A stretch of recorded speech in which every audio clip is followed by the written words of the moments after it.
Kaya tayo po mga anak ng Diyos, mga minamahal, how can we bring glory to God? Paano tayo makapagbibigay ng kalulatian sa ating pinakamamahal na Panginoon? Dito po sa ating mga paksa, mga minamahal, there are many ways to bring glory to God. Mayroon pong iba't ibang paraan, mga minamahal, para tayo po ay makapagbigay ng kalulatian para sa ating dakilang Diyos. Sabi ko nga po sa inyo, mga minamahal, ayon po sa nabasa natin sa banal na kasulatan sa Isaias 43 talatang 7, we are created to worship. Nilikha tayo ng Diyos, paminamal, para makapagbigay ng kalulatian sa Kanya. Yeah. At ang unang paraan, maminamal, paano natin malulalati ang ating mahal na Panginoon? Una-una by worshiping Him. Sabi, by worshiping God. Sabi rito, maminamal, worship is not our responsibility, but it is our privilege. Ha? Ang pagpupuri, maminamal, hindi po ito responsibilidad, kundi ito po isang dakilang pribileyo. Amen. Malaki po ang pagkakaiba ng responsibilidad sa pribileyo.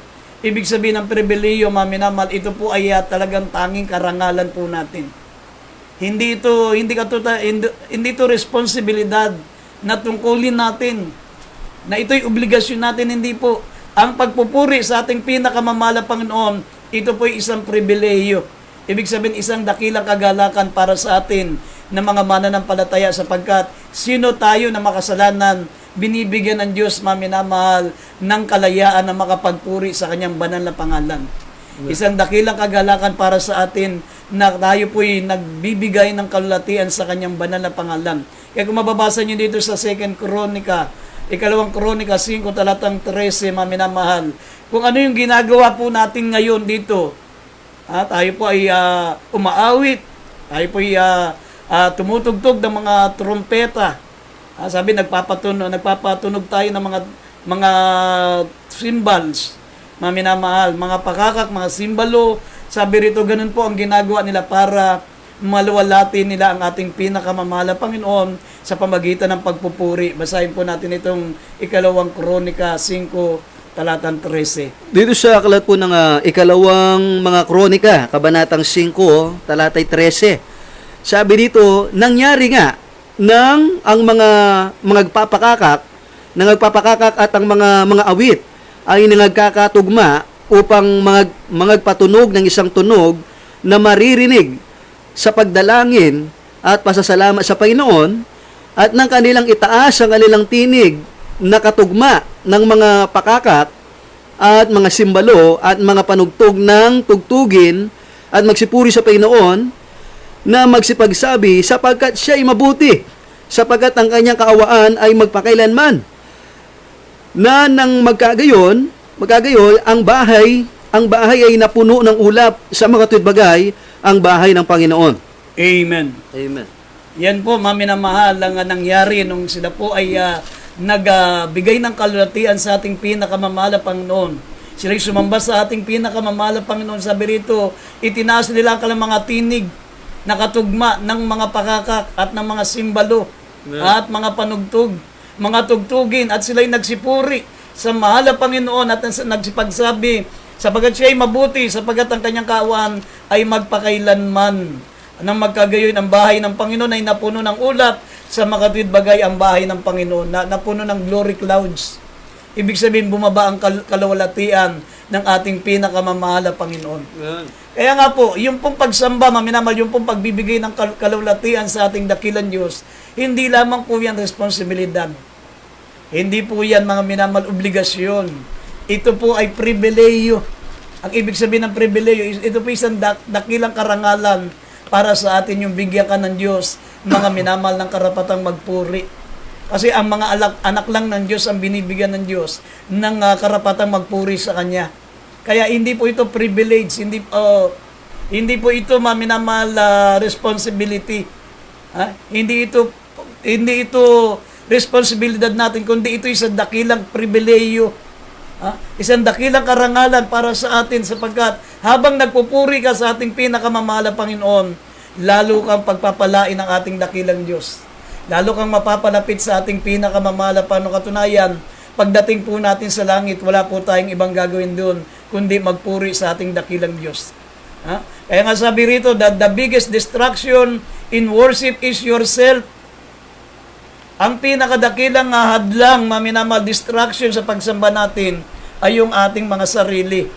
Sabi, yung ating interest, yung ating worries, yung ating pagiging laziness, yung katamaran po natin. Minsan puri na, nakahiga pa tayo, natutulog pa tayo. Yan po ang nagiging hadlang, maminamal sa ating pong pagpupuri sa Kanya. Yung ating agam-agam, yung ating worries, ay yung ating pong pag-aalala. Minsan hindi tayo makapagpuri habang tayo po'y nag-aalala, saan tayo kukuha ng pagkain, saan tayo kukuha ng ating pong mga pangailangan. Kaya nagiging hadlang yan sa ating pagpupuri, sa ating pinakamamahal na Panginoon. At yung ating pong tinatawag na interest, kung yung ibang isip natin ay nakapokus sa ibang bagay. Pag hindi tayo mga minamal nakapokus sa pagsamba, sa pagpupuri sa ating mahal na Panginoon, nakapokus po tayo sa ibang bagay, yan po nagiging hadlang, kaya hindi natin nabibigay ng kalulatian ng ating pinakamamahal na Panginoon. Pero kung mga minamal, kung bibigyan lamang natin ng talagang nararapat na pagsamba ang ating pinakamamahal na Panginoon, sinabi ng John 9:31, sabi diyan, God heareth not sinners, but if any man be a worshipper of God, and do it His will, He may hear it. Hindi pakikinggan ng Diyos ang panalangin ng mga makasalanan, ngunit kung sino man ay sasamba muna sa Kanyang banal na pangalan, ay pakikinggan niya. Ano man ang kahilingan mo, ano man ang iyong mga pangailangan, ano man ang idinadalangin mo, mga minamahal, yan po'y tutugunin ng ating pinakamamahal na Panginoon, dahil walang imposible sa ating pinakamamahal na Panginoon. Ano po ang benepisyo ng ating pagpupuri? Ano po ang benepisyo ng ating pagsamba sa Diyos? Unang-una, sabi ng Biblia, yung kagalingan. Kapag may sakit po tayo, subukan mo manalangin. Subukan mo magpuri, umawit ka sa malapanong kahit nakahiga ka, kahit mga minamal nakaupo ka, umaawit ka, sumasamba ka sa ating mahal na Panginoon. Ang unang benepisyo ng ating pagsamba sa Diyos, yung pong kagalingan. Sabi na Exodus 23 verse 25, basahin mo na natin ito. Dito po sa Exodus chapter 23 verse 25, at inyong paglilingkuran ang Panginoon ninyong Diyos, kanyang babasbasan ang inyong tinapay at ang inyong tubig, at aking aalisin ang sakit sa gitna mo. Amen. Yan po ang ginagawa po natin pagpupuri, kasi yan po'y bahagi ng ating paglilingkod sa Diyos. Kapag tayo po'y umaawit na, kapag tayo po maminamal ay nagpupuri na, pinakikinggan na natin ang Kanyang mga banal na salita, nandun na tayo sa banal na gawain ng Diyos, ito po'y paglilingkod na sa mahal na Panginoon. Sabi kong iyong paglilingkuran ng Panginoon yung Diyos, babasbasan niya ang iyong tinapay. Babasbasan niya ang inyong mga inumin at aalisin ang sakit sa gitna natin. Tatanggalin na ang sakit sa atin, mga minamahal. At pangalawang benepisyo na matatanggap po natin, sabi po rito, pakikinggan po yung ating mga panalangin. Sabi, hindi pinakikinggan ng Diyos ang panalangin ng mga makasalanan, ngunit kung gagawin natin muna ang Kanyang banal na kalooban, ang ating pagpupuri, ang ating pagsamba, ay pakikinggan tayo ng ating mahal na Panginoon. Gaya na nakasulat sa John chapter 9, verse 31. At pangatlo, maminamal, miracles. Maraming miracles ang mangyayari sa ating, katulad po dito sa ministeryong ito, maminamal, itinuro po sa atin ng ating minamahal at ginagalang na pastor ang kalagahan ng pagpupuri, ang kalagahan ng pagsamba. Dati, maminamahal, no, ako po'y bago lamang sa pagiging manggagawa, 2 oras lang po ang pagpupuri namin. Hanggang naging 4 na oras. Hanggang naging 6 na oras. Hanggang naging 8 oras, maminamahal. Tapos sabi 3 oras. Ganun, maminamahal. Pero nagsimula kami, 2 oras lang. Pero habang kami po'y tumatanggap ng pagpapala sa ating pinakamamahal na Panginoon, sabi ng ating beloved pastor, dagdagan natin ang ating pagpupuri, sapagkat habang tayo po'y nagpupuri, tayo pinagpapala ng ating pinakamamahal na Panginoon. Kaya nga, maminamahal, habang tayo po ay nagpupuri sa ating malapan, mararanasan natin yung miracles. Kaya nga, ito pong Jesus Miracle Crusade, tinawag na Jesus Miracle. Dati po, maminamal, hindi po ganito ang pangalan ng church natin. Ang pangalan ng ang ating banal na iglesia, maminamal, ay Charismatic, Jesus Charismatic. Wala po yung Jesus Miracle Crusade. Jesus, ang pangalan nito, maminamal, kung ayon sa aking pagkakatanda, ay meron pong tinatawag maminamahal na charismatic, Jesus Charismatic Crusade. Ito pong pangalang Jesus Miracle Crusade, ito po inireveal ng ating mahal na Panginoon sa isang mananampalataya na ito na ang ipapangalan nyo sa inyong iglesia ayon sa ating mahal na Panginoon, Jesus Miracle Crusade. Sapagkat dito magpapakita ako ng maraming himala. Magpapakita ako ng mga kababalagan, sabi ng isang dating maestra na tinawag ng Diyos maminamahal na maglingkod. Wala po siya ibang ginawa kundi manalangin, mag-ayuno maminamahal, kaya kinausap siya ng ating pinakamamahal na Panginoon. Kaya dito po makikita niyo po sa pamagitan ng pagpupuri dito sa 2 Chronicles chapter 20 verse 22 hanggang 24, maminamahal, makikita niyo po rito ang himala sa pamagitan ng kanilang pagpupuri sa ating pinakamamahal na Panginoon, miracles. Yung kalaban nila, maminamahal, na Moab, Ammon at Mount Seir, ang ginawa po, maminamahal, ng bansang Israel, sila lamang po yung nagpuri, umawit sa ating mahal na Panginoon. Yung mga kalaban nila ang naglaban-laban. Yung mga kalaban nila, maminamahal, sila mismo po, maminamahal, ang nag-aaway-away, nagpatayan hanggang naubos silang lahat. Walang ibang ginawa ang Israel kundi magpuri sa ating pinakamamahal na Panginoon. Basahin natin 2 Chronicles chapter 20 verse 22 up to 24. Dito sa aklat po ng ikalawang mga kronika, kabanatang 20, talatay 22 hanggang 24.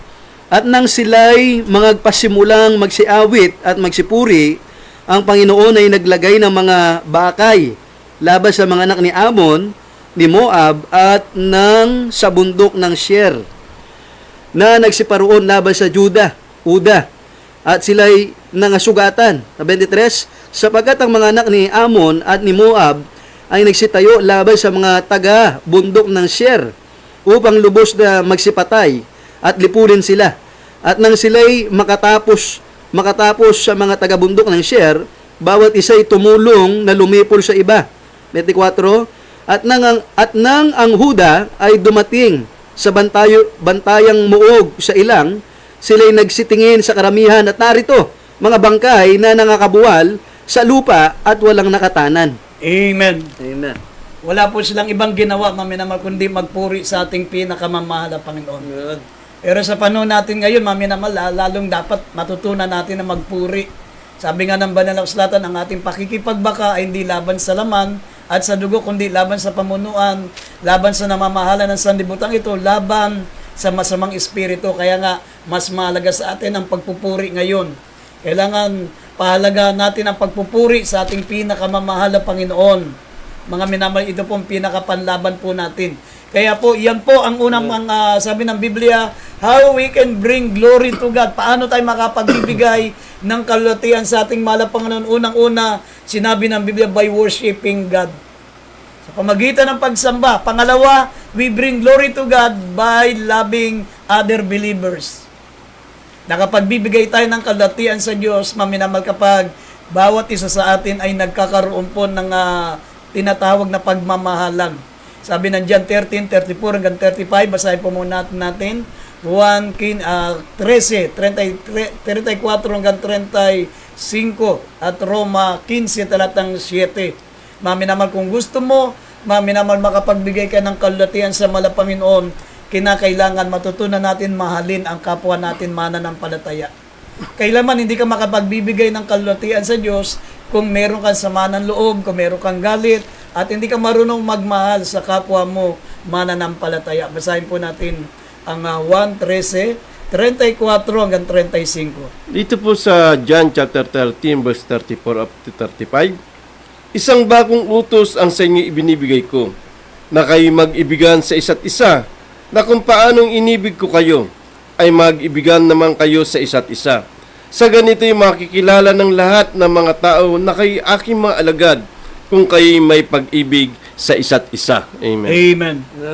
Tandaan niyo po yan, mga minamahal. Hindi tayo makapagbibigay ng kalulatian sa ating pinakamamahal na Panginoon kundi po natin matututunan na mahalin ang ating kapwa mananampalataya. Amen. Kasi habang umaawit ka tapos meron kang sama ng loob, hindi mo mararamdaman ang banal na espiritu ng Diyos. Lalayo ang kalooban ng Diyos sa iyo, maminamahal, sapagkat ang pinakadakilang utos ng ating pinakamamahal na Panginoon, sabi ng Biblia, mag-ibigan tayo sa isa't isa. Kung paanong inibig tayo ng ating mahal na Panginoon, ay inuutusan niya rin tayong mag-ibigan sa isa't isa. Sabi pa ng unang Tesalonica, Kapitulo 4, talatang 9, at unang 3, 14, basahin natin yung mga sunod na talata. Dito sa unang 1 Thessalonian, unang Thessalonica chapter 4 verse 9. Sabi dito, datapwat tungkol sa pag-ibig pag-ibigan, datapwat tungkol sa pag-ibigang kapatid ay hindi ninyo kailangan na kayo'y sulatan ng sinuman, sapagkat kayo rin ay tinuruan ng Diyos na mag-ibigan kayo sa isa't isa. Dito sa 1 John chapter 3 verse 14, naralaman nating tayo nangalipat na sa buhay mula sa kamatayan, sapagkat tayo nagsisiibig sa mga kapatid. Ang hindi umiibig ay mananahan sa kamatayan. Amen. Tandaan niyo po yan, maminamahal, ang ebidensya. Ang patunay na tayo po, maminamahal, ay lumipat na mula sa kamatayan at tayo po'y lumipat na sa kabuhayan. Sabi ng Biblia, meron po tayong pag-ibig sa isa't isa. Tayo umiibig sa ating mga kapatid. Ang hindi umiibig ay nananahan pa sa kamatayan. Kahit sabihin mo, maminamahal, na ikaw ay merong malaking ginagampanan sa iglesia, kahit sabihin mo, maminamahal, na ikaw ay importante ang ginagampanan mo sa banal na iglesia, ngunit kung wala kang pag-ibig, sinabi ng banal na akslatan, ay hindi nananahan sa iyo ang buhay na walang hanggan. Ang sabi ng Biblia, ang hindi umiibig ay nananahan sa kamatayan. Kaya inutusan tayo ng ating pinakamamahal na Panginoon na dapat tungkol sa pag-iibigang kapatid ay hindi nyo kailangan na kayo sulatan pa ng sinuman, sapagkat kayo rin ay tinuturuan ng Diyos na mag-ibigan kayo sa isa't isa at makikilala ko kayo na kayo'y aking mga alagad kung tayo po ay nagmamahalan sa isa't isa. At ang sabi pa, maminamahal, ng Roma, Kapitulo 12, talatang 9 hanggang 10, sa pag-ibig ay maging walang paimbabaw. Kapuotan nyo ang masama. Makisanib kayo sa mabuti. Sa pag-ibig sa mga kapatid ay magmahalang kayo. Sa kapurihan ay ipagpauna ng isa't isang iba. Ang pag-ibig natin, huwag maging paimbabaw. Ibig sabihin, huwag lamang pakitan tao.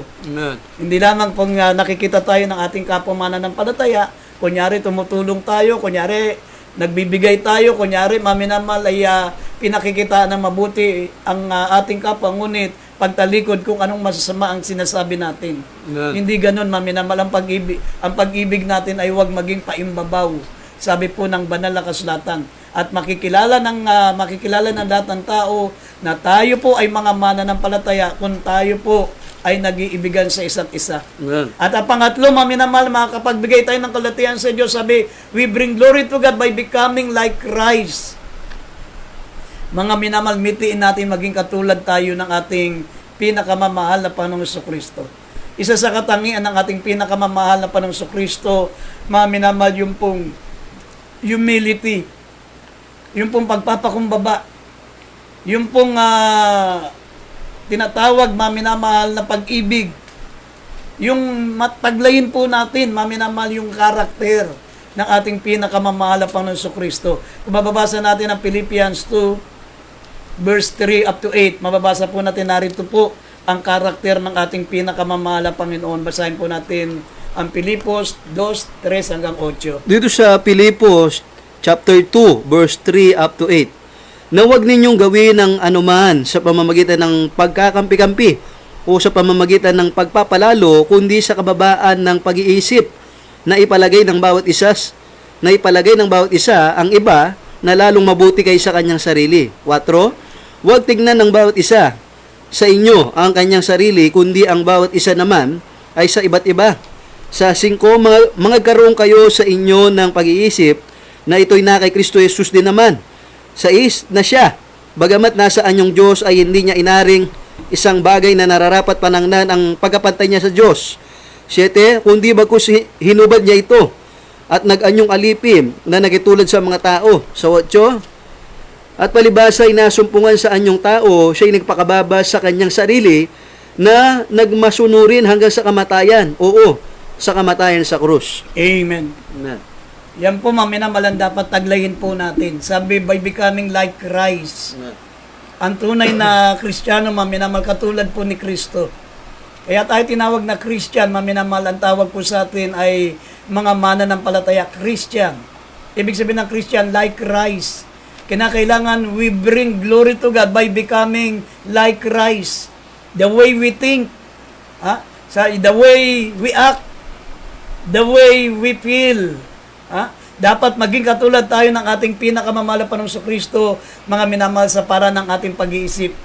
Sabi po rito, nabasa po natin sa Philippians 2:5, magkaroon kayo ng pag-iisip na ito'y katulad ng ating pinakamamahal na Panginoong Kristo rin naman. Magkaroon tayo ng pag-iisip na katulad ng pag-iisip ng ating mahal na Panginoong Kristo. The way we act, humility. Sabi po rito, maminamahal, bagamat siya'y nasaan yung Diyos, hindi niya inaring isang bagay na nararapat pa ng pagkapantay niya sa Diyos. Kundi, bagkus sinubad niya ito at naganyong alipin, nakitulad sa mga tao. At palibas ay nasumpungan sa anyong tao, siya'y nagpakababa sa kanyang sarili, nagmasunurin hanggang sa kamatayan. Oo, hanggang sa kamatayan sa krus. Amen. Kaya nga may mga paniniwala ngayon, maminamal, na si Kristo'y tao lang, pero ang tawag nila Panginoon. Tawag nila Panginoong Jesucristo, pero hindi sila naniniwala na si Kristo'y Diyos. Sabi ng Biblia, hinubad lang ng mahal na Panginoong Jesucristo ang kanyang pagiging Diyos. Amen. Naganyong alipin, nakitulad sa mga tao. Dapat ganun din po tayo. Wala nang pinakamataas na antas, mga minamal na kapangyarihan, kundi ang pagiging Diyos. Wala nang pinakamataas na antas ng mga pinakamakapangyarihan, kundi ang pagiging Diyos. Pero sabi po ng Banal na Kasulatan, hinubad ng ating pinakamamahal na Panginoon ang pagiging Diyos at nag-anyong alipin, nakitulad sa mga tao. At palibas ay nasumpungan sa anyong tao, siya ay nagpakababa sa kanyang sarili, nagmasunurin hanggang sa kamatayan, oo, hanggang sa kamatayan sa krus. Diyan natin nabibigyan ng kalatian ng ating pinakamamahal na Panginoon. Sabi ng Biblia, maminamal, huwag niyong gawin ang anuman sa pamagitan ng pagkakampi-kampi at sa pamagitan ng pagpapalalo, kundi sa kababaan ng pag-iisip.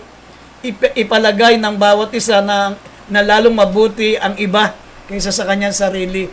Huwag natin ipalagay na mas mabuti tayo, maminamal, sa iba. Huwag natin ipalagay na mas magaling tayo sa iba. Huwag natin ipalagay na mas karapat-dapat tayo kaysa sa iba. Ang lagi nating isipin, maminamal, na mas karapat-dapat ang iba sa atin. Amen. Ang lagi nating isip, maminamal, na mas mabuti ang ibang tao kaysa sa atin. Ganyan po dapat ang pag-iisip po natin. Ang sabi pa ng verse 4, maminamahal, ng Philippians chapter 2, huwag tignan ng bawat isa sa inyo ang kanyang sarili, kundi bawat isa naman sa iba't iba. Ibig sabihin, huwag mong isipin lagi yung sariling kapakanan. Kasi yun ang minsan may mga mananampalatayang ganun, laging iniisip yung sarili niyang kapakanan. Pag tatanggap ng pagpapala, gusto niya siya lang. Pag siya po maminamal ay bibigyan ng karangalan, gusto niya siya lang. Pag siya ay magpapaawit, gusto niya siya ang magsusolo. Pag siya po ay ilalagay mo sa ministry, gusto niya ilalagay mo siya sa mataas na kalagayan. Hindi ganun. Sabi, wag tignan ang bawat isa sa inyo ang kanyang sarili, kundi ang bawat isa naman sa iba't iba. Ibig sabihin, wag nating ipalagay na mas karapat dapat tayo, maminamal, sa ating sarili, kundi isipin natin mas karapat dapat ang iba kaysa sa atin. Magkaroon tayo ng pag-iisip na katulad ng kay Kristo. Kaya nga maraming hindi naniniwala na si Kristo ay Diyos, kasi nga sabi nga rito, hinubad niya ang kanyang pagka-Diyos. Siya po ay hindi niya ipinantay ang kanyang sarili na katulad ng Diyos. Maraming reliyon ngayon, maminamahal, ang pagkakilala nila sa mahal na Panginoon Kristo, tao lang. Pero yung kalang ministro, maminamal, anghel. Apo sasabihin, wala daw kaligtasan sa ibang pananampalataya. Sa kanila lang may kaligtasan. Sino may sabi? Itinakwil nyo yung Diyos na tagapagligtas, tapos kayo lang maliligtas. Tandaan nyo, maminamahal, walang pwedeng pumasok sa kaharian ng langit na tinatakwil ang ating pinakamamahal na Panginoong Kristo. Kaya idagdag natin dito sa Philippians at dito sa Tito 2:13, maminamahal, sabi po rito, walang ibang Diyos na tagapagligtas kundi ang ating pinakamamahal na Panginoong Kristo. Looking for the blessed hope, the glorious appearing of our great God and Savior, Jesus Christ. Kaya kapag hindi si Kristo ang Diyos mo, wala kang puwang sa langit, mga minamahal. Ikinalulungkot ko po na sabihin yan. Pag hindi ka naniniwala na si Kristo ay Diyos, wala kang puwang sa langit. Basahin natin Tito 2:13. Dito po sa Tito chapter 2 verse 13, nahintayin niya umapalad na pag-asa, ang pagpapakita ng kaulatian ng ating dakilang Diyos at tagapagligtas na si Jesucristo. Amen. Yan po, mga minamahal, ang pinaka-importante sa kaligtasan natin. Paano ka maliligtas, mga minamahal, kung mismong Diyos na tagapagligtas na pwedeng magligtas sa'yo? Katulad nung nalulunod yan eh. Halimbawa, nalulunod ka, kinakailangan mo ng tagapagligtas, tapos may sasagip sa'yo. Ililigtas ka, sasabihin mo, hindi ikaw ang iniintay kong tagapagligtas. Huwag mo ko iligtas, meron akong iniintay. Hanggang nalunod ka na, hanggang namatay ka na. Ganun po, mga minamahal. Ang Diyos lamang ang ating dakilang tagapagligtas at ang Diyos na tinutukoy dito, mahal na Panginoong Kristo. Paano ka maililigtas ng iba kung ang pananampalataya mo, si Kristo tao lang? Yan po ang nakakalungkot sa ating mga ibang kababayan na dinaya ng ganitong paniniwala. At ang kauli-ulian, mga minamahal, we bring glory to God by telling others about Him. Mga minamahal, tandaan niyo po itong pinakamahalagang bahagi sa buhay natin bilang mga mananampalataya. Basahin po natin yung 2 talata. Sabi ng Psalms 50 verse 15 at dito sa Marcos 5 talatang 19, mga minamahal, dapat isa sa dakilang karangalan natin, mga minamahal, na ipangaral natin, ibigyan natin ng kalatian ng ating pinakamamahal na Panginoong Jesucristo. Buksan natin 2 talata, Psalms 50 verse 15 at Marcos 5:19. Dito sa kalat ng Psalms chapter 50 verse 15. Psalms 50:15, sabi dito, at tumawag ka sa akin sa karawan na kabagabagan, ililigtas kita at iyong luluwalhatiin ako. Dito sa kalat ng Marcos chapter 5 verse 19, Marcos 5:19, at hindi niya itinulot sa kanya, kundi sa kanya sinabi, umuwi ka sa iyong bahay, sa iyong mga kaibigan, at sabihin mo sa kanila kung gaano kadakilang mga bagay ang ginawa sa iyo ng Panginoon at kung paanong kinaawaan kanya. Amen. Amen. Yan po, mga minamahal, ang sabi ng Biblia, we bring glory to God by telling others about Him. Good. Ibahagi natin ano man ang mga tinanggap natin, kung paano tayo binago, paano pinagaling, paano po, mga minamahal, binigyan tayo ng pag-asa ng ating pinakamamahal na Panginoon. Ito po, mga minamahal, ang tinatawag na pagluwalhati sa ating dakilang Diyos. Sabi, tumawag ka sa akin sa karoon ng kabagabagan, ililigtas kita at luluwalhatiin mo ako. Kaya tayo iniligtas ng Diyos, kaya tayo nakaranas, mga minamahal, na tayo po'y iningatan sa mga aksidente, iningatan tayo sa mga hold-uppers, meron tayong mga testimony, binigyan tayo ng patutuo, sabi ng Biblia, para luwalhatiin natin ang ating pinakamamahal na Panginoon. Kakatulad ng sinabi ng Malapon dito po sa dating inalihan ng masamang espiritu, sabi ng ating Malapon sa kanya, umuwi ka sa iyong bahay, sabi mo sa iyong mga kaibigan at sa iyong mga kamag-anak, kung gaanong dakilang bagay ang ginawa sa iyo ng Panginoon at kung paanong kinaawaan Kanya. Amen. Yan po ang sasabihin natin sa ating mga kakilala, sa ating mga kaibigan, sa ating pong mga nakakausap palagi kung paano tayo, mga minamahal, binago, paano tayo pinagaling, paano tayo nakakilala sa ating pinakamamahal na Panginoon. Yan po ang paraan para luwalhatiin ang ating dakilang Diyos. Habang napapakinggan natin